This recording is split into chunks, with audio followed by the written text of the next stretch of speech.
Welcome back to Will It Work. I'm Kevin. Today we're looking at the Atari Flashback 8 Gold Deluxe.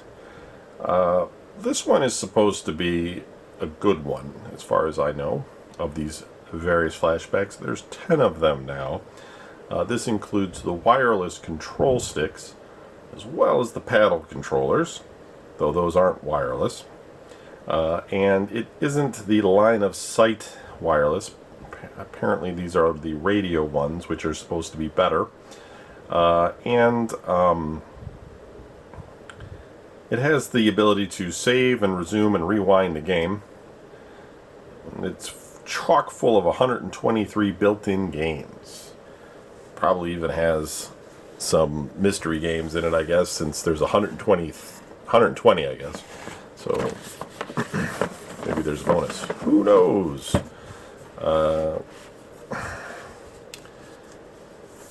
Now,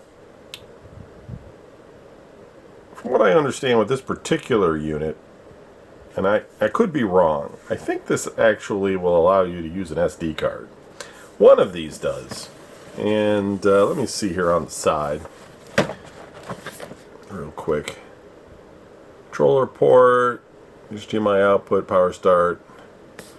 Maybe not this one. Maybe it's number 9. One of them does, and it's the favored one because of it. Because you can then load it up with ROMs, and then they made some firmware changes so that you could only have it run so many games simultaneously to sort of make it so people didn't just buy these things and pirate all the games. My feelings on that are a little bit mixed. At this point, Atari 2600 stuff is, you know, I get the trademarks and everything, but the games themselves is sort of like, you know, they should probably be in the public domain. They're so old. You know, I don't know. It's just that I know they're classics and everything, but we're really kind of pushing it on the licensing on some of these things. But whatever. You know, somebody else owns it's their intellectual property. If they want to charge for it, damn it, they will.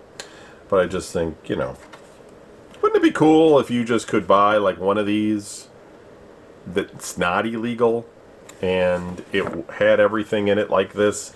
Instead of 120 games, it had all the Atari 2600 games in it. You know what I mean? Like, you would just have everything. I mean, that would be that would be cool. You know, instead, people have to resort to piracy to really do stuff like that, and they do. And, you know, it's kind of mainstream at this point because of all the licensing issues and everything. But whatever. I don't know. I'm not complaining. It's just a little bit weird. But, you know, it does have the control ports for the original 2600 joysticks. Now, we've looked at Atari 2600 games on this multiple times on this show. Joysticks and ports and the actual 2600. We've looked at the 7800 playing 2600 games. We've looked at multiple flashbacks. I think we had number 1 and number 2. So we're not going to open this one. It's still sealed in the box, and so it's in really great condition. You know, I realize that these sort of things are not going to be highly desired at any point, just simply because they'll probably keep making them, or they'll keep improving them until there is one that has all the games and everything. But right now, this one is just really nice, and so it just makes sense to sort of leave it alone and, you know, not play it.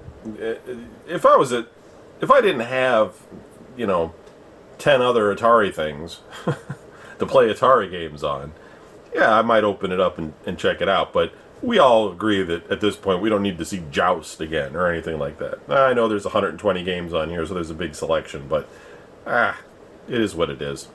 I'm going to keep this one sealed and just mark it as working and in the collection. But the next one that I'm going to have on this flashback series, we will plug it in and we will check it out. And so be looking for that. Thanks for watching. See you in the next video.